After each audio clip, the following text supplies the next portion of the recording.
The Galactic Council chamber, an immense dome of polished metal and glowing circuits, exuded authority.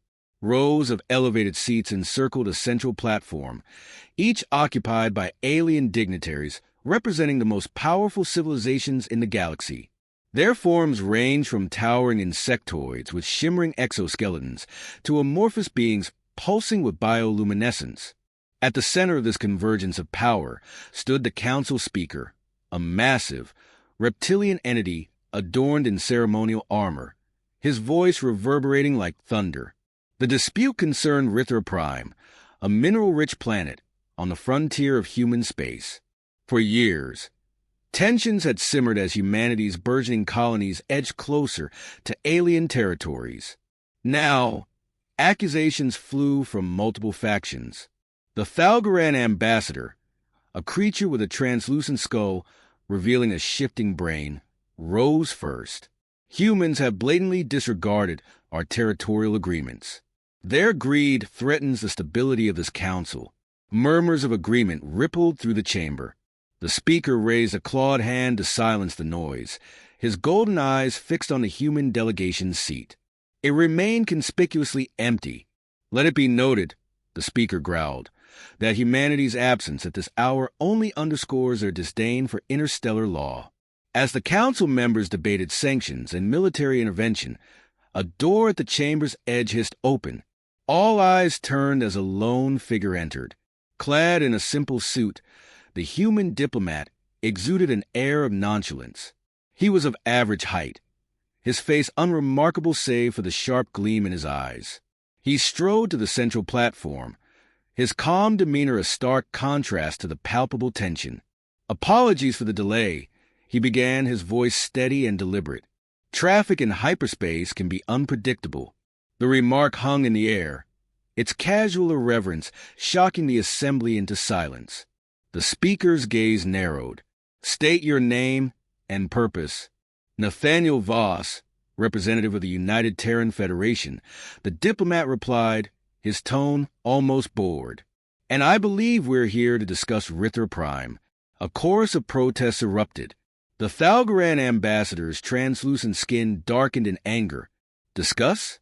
Your people have trespassed and stolen what is not theirs. This is not a debate, but a reckoning." Nathaniel raised a hand, his expression one of mild amusement. "With respect, Ambassador, let's not get ahead of ourselves. The question of ownership is far from settled.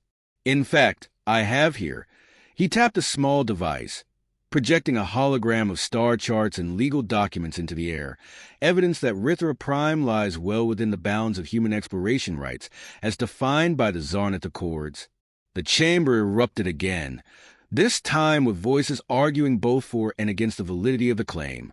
Nathaniel stood unmoved, letting the chaos unfold. When the speaker finally restored order, his glare could have melted steel. "Your arrogance is astounding, human. The council will not tolerate such insolence." Nathaniel's smile was faint but deliberate.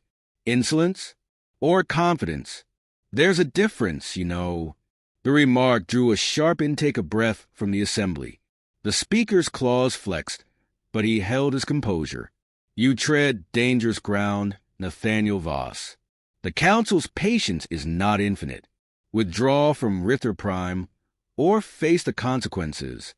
Nathaniel's expression grew serious. "And what consequences might those be? War? Embargo? Do you truly believe humanity, with its ingenuity and resilience, would crumble under such pressures?"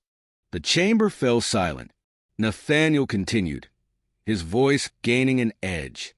"Humanity has faced extinction before. We've weathered famines, plagues, and wars that would have annihilated lesser species. Every challenge has only made us stronger. So, if this council believes threats will intimidate us, I suggest you reconsider." For a moment, no one spoke. Then, from one corner of the chamber, a deep, resonant voice broke the silence.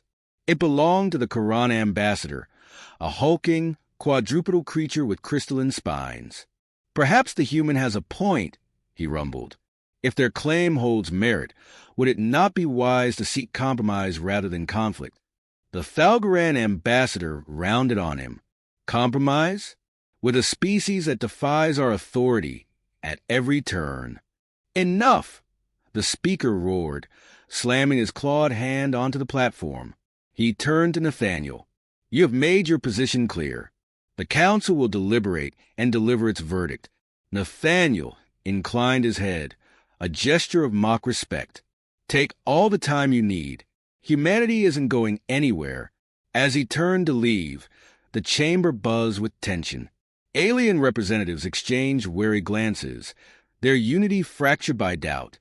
Nathaniel's footsteps echoed in the vast hall, a quiet reminder that humanity, though young and audacious, was not to be underestimated. The chamber's echoes had barely faded when Nathaniel Voss turned on his heel and returned to the human delegation's enclave, a modest, enclosed room built to accommodate a single occupant. It was a stark contrast to the lavish quarters many alien dignitaries enjoyed, but Nathaniel preferred simplicity.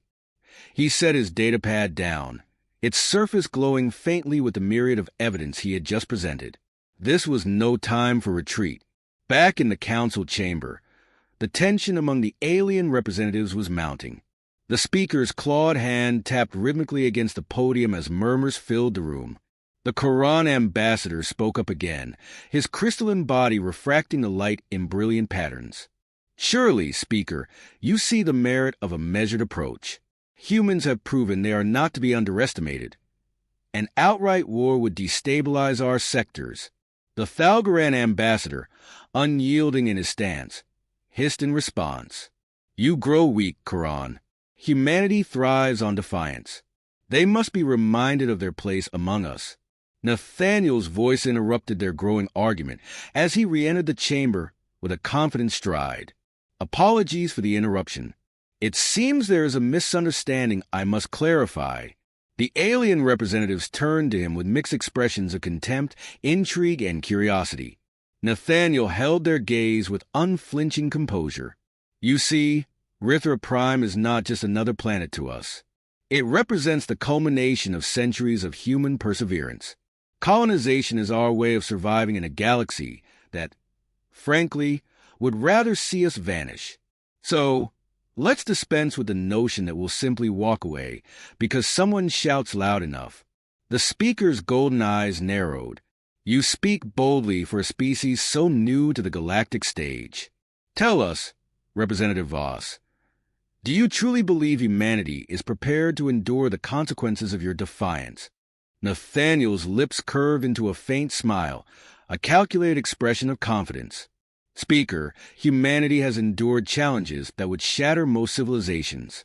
Our survival instinct is unmatched. But more than that, our ability to adapt and innovate ensures that any attempt to subjugate us will fail. The chamber grew tense as Nathaniel's words settled over the assembly. The Thalgaran ambassador rose to his full height, his translucent skull glowing with irritation. You dare threaten this council, he spat. Nathaniel spread his hands, his tone calm but firm. A threat? No. A promise. Humanity seeks peace, but we will not submit to intimidation. If war is what you want, then war is what you'll have. And make no mistake, we will fight to the last man. The Quran ambassador spoke again, his tone cautious but firm. Perhaps it is time we reconsider our stance. Humanity's position, while bold, is not without merit. A diplomatic solution may yet benefit us all. The speaker's claws flexed against the podium, his expression unreadable. Finally, he spoke, his voice low and deliberate. Very well. This council will reconvene after further deliberation. Representative Voss, your defiance has been noted. Pray that it does not cost you more than you can bear. Nathaniel inclined his head, a subtle gesture of acknowledgement. As he turned to leave, the chamber buzzed with murmurs, the once united council now fractured by doubt and discord. Humanity had not only secured its claim to Rithara Prime, but it also left an indelible mark on the galaxy's most powerful assembly. Nathaniel Voss walked out of the Galactic Council chamber, his footsteps echoing down the long, metallic corridor. Though his face remained calm, his mind raced with the gravity of what had transpired. The United Terran Federation had gained a foothold in the debate, but the outcome was far from secure.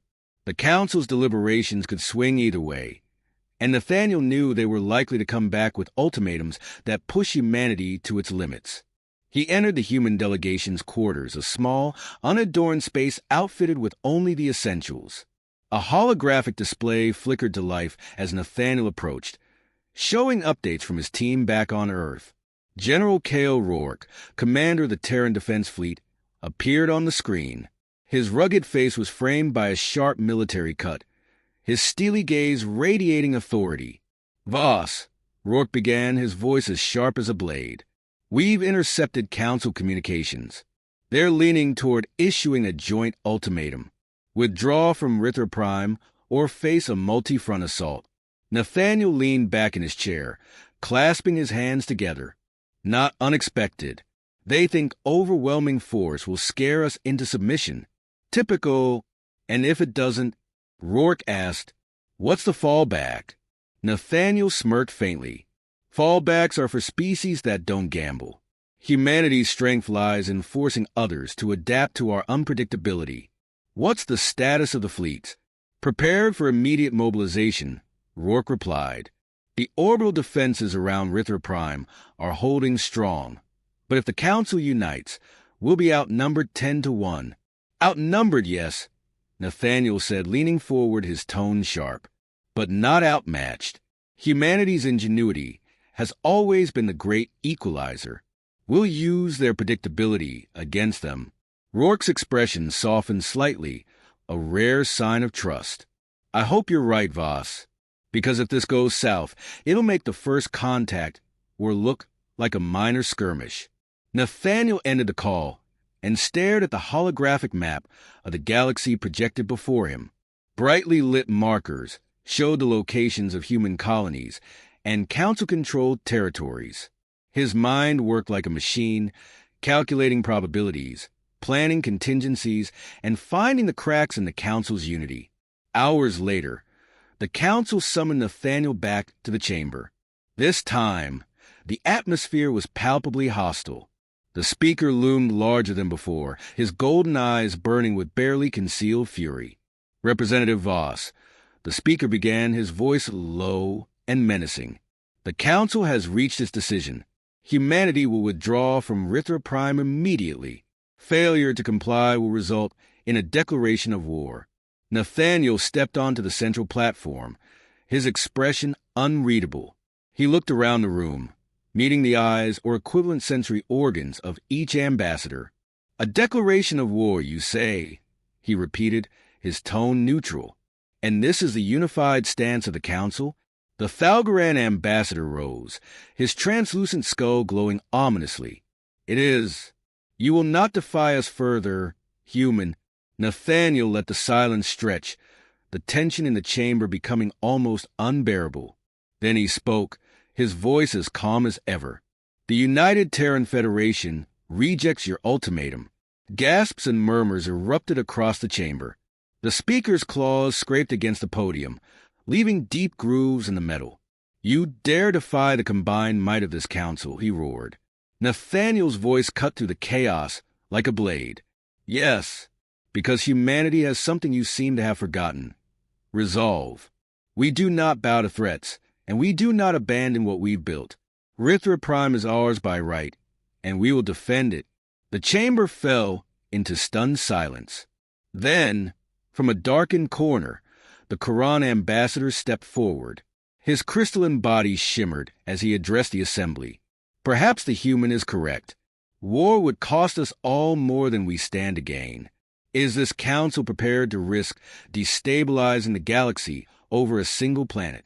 The speaker turned on the Quran ambassador, his golden eyes blazing. "Do you suggest we capitulate to this insolence?" "I suggest," the Quran ambassador replied evenly, "that we seek an alternative. Humanity has proven itself a resilient and resourceful species. Perhaps Rithara Prime could be a shared endeavor, fostering cooperation rather than conflict." Nathaniel seized the moment. "Humanity welcomes cooperation," he said. his tone conciliatory but firm. "We are not here to conquer or destroy. We are here to thrive, alongside the rest of the galaxy. But if you force our hand, we will fight." The chamber erupted into heated debate, factions forming and dissolving as arguments were made and countered. Nathaniel stood in the center, an island of calm amidst the storm. He had planted the seed of doubt, and now it was taking root. After what felt like an eternity, the speaker raised his hand for silence. The council will reconvene to deliberate further. For now, humanity's defiance has bought it time. Use it wisely, Nathaniel Voss. Nathaniel inclined his head. "We always do." As he left the chamber, Nathaniel allowed himself a small smile. The battle was far from over, but humanity had once again proven it could stand tall in the face of overwhelming odds. The galaxy might not have realized it yet, but the age of human ascendance had begun.